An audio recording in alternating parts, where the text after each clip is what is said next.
মাগুরার দিকে তাকায় দেখেন, মাত্র তৃতীয় শ্রেণীতে পড়া একজন বোন, কতই বা বয়স হবে, 7-8 বছর বয়স হয় নাই, বোনের বাড়িতে বেড়াইতে গিয়ে তার শ্বশুরের দ্বারা, অর্থাৎ বোনের শ্বশুর, মেয়েটার তাওই হয়, বাবার মতো এমন একজন মানুষের দ্বারা মেয়েটা ধর্ষণের শিকার হয়েছে। বাংলাদেশে এমনও হয়েছে 5 বছরের শিশুর লজ্জাস্থান বেলেট দিয়ে চিরে ধর্ষণ করা হয়েছে। কথা বলে ঠিক এরা, এমন জঘন্য অপরাধ এই সমাজে ঘটতেছে। মনে রাখবেন, এই সমাজে ধর্ষণ বন্ধ হবে সেই দিন, জিনা বন্ধ হবে সেই দিন, আল্লাহর কোরআনের বিধান মোতাবেক, আল্লাহর আইন অনুযায়ী একজন ধর্ষক জিনাকারী নারী পুরুষের বিচার করবেন সেই দিন, সেই দিনই এই দেশে ধর্ষণ বন্ধ হবে। কথা বলে ঠিক এরা, আল্লাহর আইন ছাড়া এই জমিনে শান্তি প্রতিষ্ঠিত হতে পারে? লন্ডনের আইন আর আমেরিকার আইন দিয়ে আর ভারতের পানি পড়া দিয়ে 56,000 বর্গ মাইলের 56 ইঞ্চি মাটিতেও কোনো নেতা শান্তি প্রতিষ্ঠিত করতে পারবে না। আজকে বাংলাদেশে অলিতে গলিতে চুরির ঘটনা, কথা বলেন না কেন? আজ থেকে 1500 বছর আগে আল্লাহ আইন দিয়েছেন, ওয়াসারিকু ওয়াসারিকাতু ফাকতউ আইদিয়াহুমা জাযাআম বিমা কাসাবা নাকালাম মিনাল্লাহ। সূরা মাইদার 38 নম্বর আয়াতে আল্লাহ আইন দিয়েছেন, চোর পুরুষ হোক আর নারী হোক, আল্লাহর বিধান, আল্লাহর ফয়সালা। অপরাধ যদি প্রমাণিত হয়, চোরের হাত কেটে দাও। একটা চোরের হাত কেটে বাইতুল মোকাররমের সামনে নিয়ে এসে সোশ্যাল মিডিয়াতে যদি আমরা ফলো করে প্রচার করতে পারতাম যে বাংলার পার্লামেন্টে আইন পাশ করা হয়েছে, চুরি করলে হাত কেটে দেওয়া হবে, একটা চোরের হাত কেটে আপনি প্রমাণ করেন, বিশ্বাস করেন, একটা চোরের হাত কেটে যদি আপনি বলতে পারেন বাংলাদেশ আইন চালু করা হলো, চুরি করলে আল্লাহর আইন অনুযায়ী হাত কেটে দেওয়া হবে, একটা চোরের হাত কেটে দেখেন বাংলাদেশের সমস্ত চোরেরা তওবা করে আল্লাহর ওলি হয়ে যাবে। কথা বলে ঠিক না? মানুষের তৈরি করা নিয়ম নীতি দিয়া কে চুরির আইন চালু করবে ভাই? কে?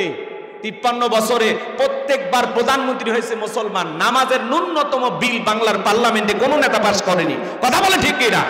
কোন হিন্দু কিন্তু বাংলাদেশে প্রধানমন্ত্রী হয়নি। কথা বলে না কেন?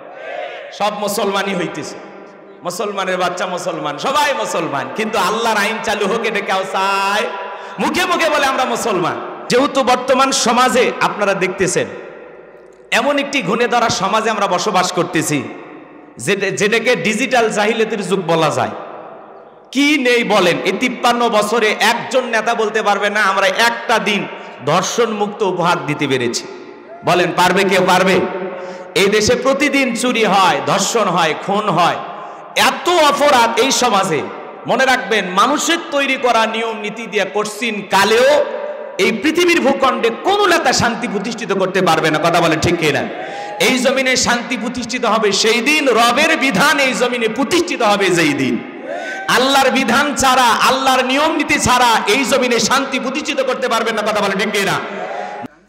যেহেতু এটা পবিত্র রমজানুল মোবারক, রমাদান মাস, রহমতের দেখতে দেখতে কয়টা রোজা চলে যাচ্ছে আজকে? জোরে বলেন কয়টি? 60টি। 3 ভাগে ভাগ, রহমত, মাগফিরাত, নাজাত। তো এটি যেহেতু গণা দিন, দেখতে দেখতে শেষ হয়ে যাবে।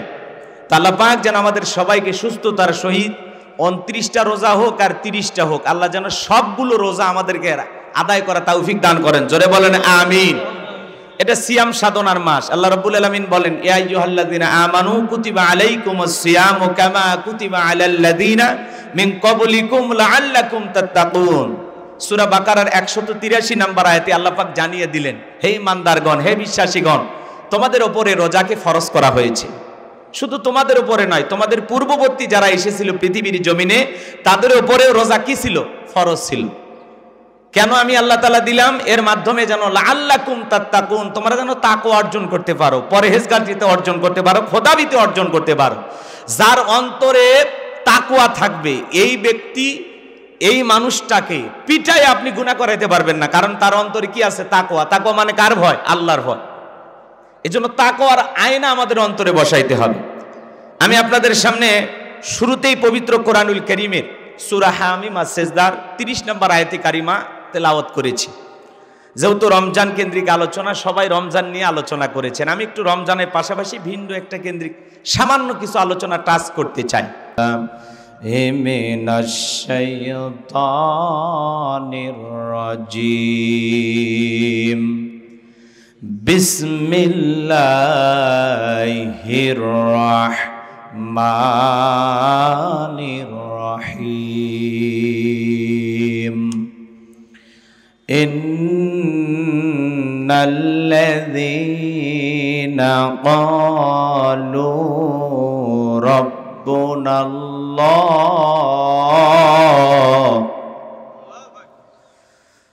রাব্বুনাল্লাহু সুম্মা ইসতাকামু তাতানাজ্জালু আলাইহিমুল মালাইকাতু আল্লা তাখাফু ওয়ালা তাহজানু ওয়া আবশিরু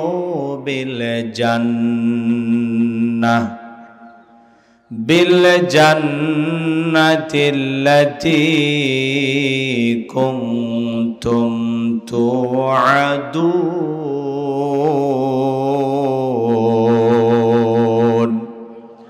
সাদাকতা ইয়া রাব্বাল আলামিন। ওয়ান আবি হুরায়রা রাদিয়াল্লাহু তাআলা আনহু قال قال رسول الله صلى الله عليه وسلم الدنيا سجن المؤمن وجنة الكافر رواه مسلم وقال تعالى في شان حبيبي إن الله وملائكته يصلون على النبي يا أيها الذين آمنوا صلوا عليه وسلموا تسليما। সকলে দরুদ ইব্রাহিম পড়ুন। اللهم صل على محمد وعلى آل محمد كما صليت على إبراهيم وعلى آل إبراهيم إنك حميد مجيد اللهم بارك على محمد وعلى آل محمد كما باركت على إبراهيم وعلى آل إبراهيم إنك حميد مجيد। আলহামদুলিল্লাহ, সমস্ত তারিফ প্রশংসা সেই মহান রবের দরবারে। আল্লাহ পাক সুবহানাহু ওয়া তাআলা আমাদের সবাইকে ইফতারের পূর্বে মুহূর্তে এই দোয়া এবং ওয়াজ মাহফিলে উপস্থিত হওয়ার তৌফিক দান করেছেন। সে মহান রবের দরবারে সিজদা অবনত চিত্তে কালেমাতু শুকুর আদায় করে পড়ছি আলহামদুলিল্লাহ। বিশ্ব নবীজির প্রতি দরুদ ও সালাম, যে নবী আইয়ামে জাহিলিয়াতের যুগে আগমন করে অসভ্য মানুষগুলোকে সভ্য বানিয়েছেন, অভদ্র মানুষগুলোকে ভদ্র বানিয়েছেন, কোরআন নামের সংবিধান দিয়ে কোরআনের রাজ কায়েম করে সোনালী যুগ উপহার দিয়ে মদিনার পাক ভূমিতে শায়িত আছেন, সে রাসূলের প্রতি কলিজা ভরা মহাব্বত নিয়ে পড়ছি দরুদ ও সালাম। সকলেই পড়ুন সাল্লাল্লাহু আলাইহি ওয়াসাল্লাম। প্রিয় উপস্থিত রোজাদার ভাইরা, আজকে আমরা উপস্থিত হয়েছি বগুড়া জেলার আঞ্চলিক ভাষায় চমৎকার কথা বলে সারা দেশে যিনি মানুষের মন জয় করেছেন, দ্বীনের দায়ী প্রবীণ আলোচক, আমাদের মাথার তাজ হযরত মাওলানা রুহুল আমিন যুক্তিবাদী সাহেবের নিজ বাসভবনে আজকের এই ওয়াজ এবং দোয়ার মাহফিলের আয়োজন তিনি নিজে করেছেন।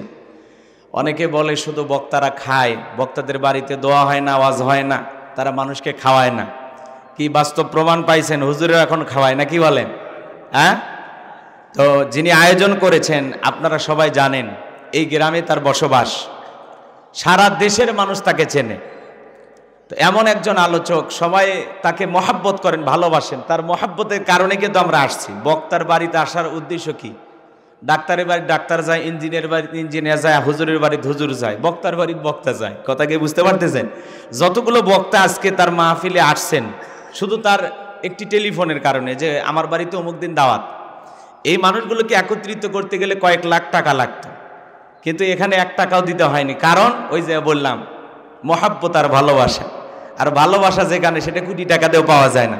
তো তিনি আয়োজন করেছেন আজকের প্রোগ্রামের সম্মানিত সভাপতি মাওলানা রফিকুল ইসলাম, আল্লাহ পাক তার গোলামকে কবুল করুন, চিল্লা বলুন আমিন। আজকের প্রোগ্রামের প্রধান অতিথি, মাটি ও মানুষের নেতা, মাজলুম একজন নেতা, আপনারা সবাই জানেন, ওনাকে নতুন করে পরিচয় করে দেওয়ার কিছুই নাই। মামলা হামলা নির্যাতন জেল জুলুম কম হয় না এই মানুষটার উপরই, কম হয়েছে। একজন মাজলুম জননেতা অধ্যক্ষ মাওলানা তায়েব আলী, আল্লাহ পাক তার গোলামকে হায়াতে তৈয়বা সিয়াতে কুল্লিয়া দান করুন, মৃত্যু পর্যন্ত আপনাদের পাশে থেকে খেদমত করার জন্য আল্লাহ যেন তাকে কবুল করেন, জোরে বলেন আমিন। আজকের প্রোগ্রামের বিশেষ অতিথি অ্যাডভোকেট আব্দুল হালিম, নুরুল ইসলাম মন্ডল, আমাদের প্রিয় ভাই এম এ আব্দুর রহিম, আল্লাহ পাক তার গোলামদের হায়াতে তৈয়বা সিয়াতে কুল্লিয়া দান করুন, চিল্লা বলুন আমিন। আমন্ত্রিত ওলামা ইকরাম হিসেবে অনেকের নাম রয়েছেন। আজকে যিনি আমার শেষ মোনাজাত এবং যিনি শেষ বক্তব্য দিতেন, আসার কথা ছিল আমাদের উত্তর জনপদের সবচাইতে আলোচিত মুখ হযরত মাওলানা মুফতি বজলুর রশিদ মিয়া, প্রিয় চাচা অসুস্থতার কারণে শেষ পর্যন্ত আসতে পারেননি, ওনারও নিয়ত ছিল, তো আল্লাহ পাক যেন তাকে শেফায়ে কামিলা আজেলা দান করেন, চিল্লা বলুন আমিন। কথা বলেছেন মাওলানা আব্দুল সালাম যুক্তিবাদী, অনেকে কথা বলেছেন, সকলের নাম বলতে গেলে অনেক সময় লাগবে, সবাইকে আল্লাহ পাক কবুল করুন। মাকসুদ আল আজমি ভাই সহ যত ওলামা ইকরাম কথা বলেছেন, আমাদের প্রিয় ভাইরা কথা বলেছেন, আল্লাহ পাক সকলের কণ্ঠ দিনের জন্য কবুল করুন, চিল্লা বলুন আমিন। সামনে উপস্থিত প্রিয় রোজাদার ভাইয়েরা, পর্দার আড়াল থেকে মা বোনেরা শুনছেন, সবাইকে নিয়ে মহান রবের দরবারে শুকরিয়া আদায় করেছি আমরা। এখন সংক্ষিপ্ত যে কথা আমি বলতে চাই, এই জন্য আল্লাহ রাব্বুল আলামিন পবিত্র কোরআনুল কারীমের ভিতরে সুন্দর করে আমার আল্লাহ পাক জানিয়ে দিলেন, ইন্নাল্লাযীনা ক্বালু রাব্বুনাল্লাহু সুম্মাস্তাকামু তাতানাজ্জালু আলাইহিমুল মালাইকাতু আল্লা তাখাফু ওয়ালা তাহজানু ওয়া আবশিরু বিল জান্নাতিল্লাতী কুনতুম তুআদুন।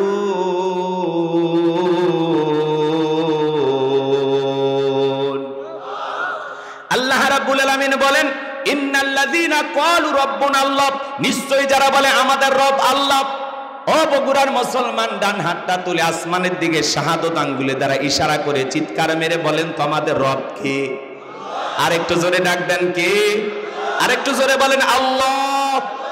রূহের জগতে আল্লাহ রাব্বুল আলামিন আপনাকে আমাকে প্রশ্ন করেছিলেন, আলাস্তু বিরব্বিকুম, আমি কি তোমাদের রব নই? আমরা সেদিন সবাই জবাব দিয়ে বলেছিলাম ক্বালু বালা, আপনি আমাদের রব। আল্লাহু আকবার বলেন।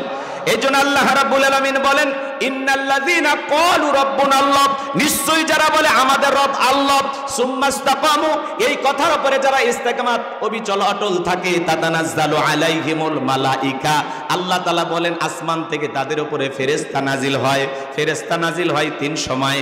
ফেরেশতা এসে বলে আল্লাহ তাখাফু, ভয় পেও না, ওয়ালা তাহজানু, চিন্তা করো না, ওয়া আবশিরু বিল জান্নাতিল্লাতী কুনতুম তুআদুন,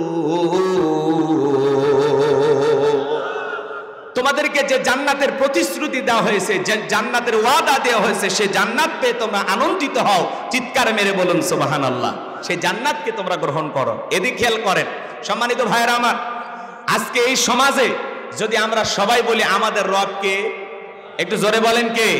ইন্নাল্লাযীনা ক্বালু রাব্বুনাল্লাহ, নিশ্চয়ই যারা বলে আমাদের রব আল্লাহ, এই কথার উপরে যারা ইস্তেকামাত অবিচল অটল থাকবে, সুম্মাস্তাকাম, জি সুম্মাস্তাকামু, এই কথার উপরে যারা ইস্তেকামাত থাকবে, অবিচল অটল থাকবে। আপনাদের এলাকায় রাস্তাঘাটে গাছ নাই? ঘূর্ণিঝড় যখন আসে, আইলা, নার্গিস, হুদু, সনি, ফনি, মিগজাউ, মিতিলি, এই ঘূর্ণিঝড়ে দেখবেন রাস্তার গাছ গছালিগুলো ভেঙে যায়, আবার কিছু গাছ মজবুত ভাবে শিকড় নিয়ে দাঁড়িয়ে থাকে। এর নামই হলো সুম্মাস্তাকামু, ইস্তেকামাত থাকা।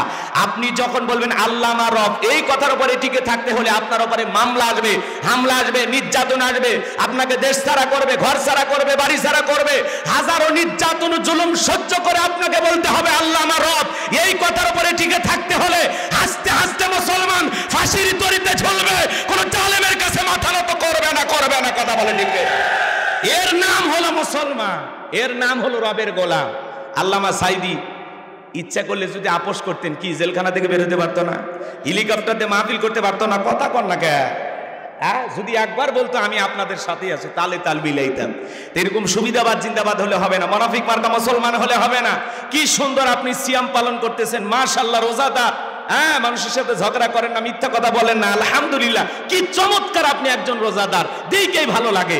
তো রোজাটা ফরজ, নামাজটা ফরজ, এই জমিনে দিন কায়েম করতে হবে, এটা তো নফল নাকি বলেন? এটা কি?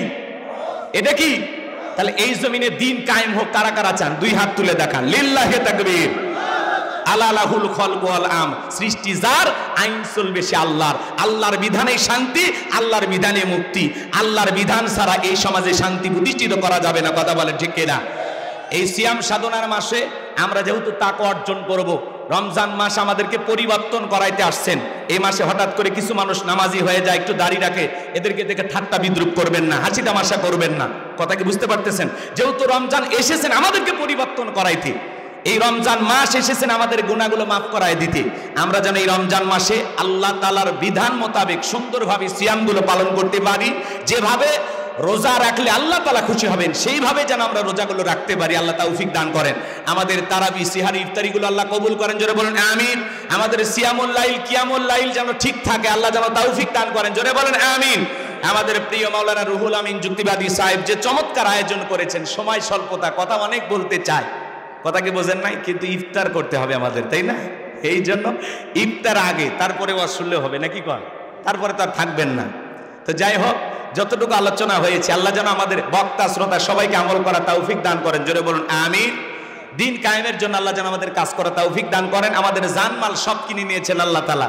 হুজুর আয়াত দিয়ে দলিল দিয়ে ওয়াজ করলো না, সূরা তাওবার 111 নম্বর আয়াত। তাহলে আল্লাহ যদি জানমাল কিনে নেয়, তাহলে আপনার আমার আছে কি? এর বিনিময়ে তো জান্নাত পাবো। আল্লাহ যেন কবুল করেন, জোরে বলুন আমিন। ওয়া আখিরি দাওয়ানা আনিল হামদুলিল্লাহি রাব্বিল আলামিন।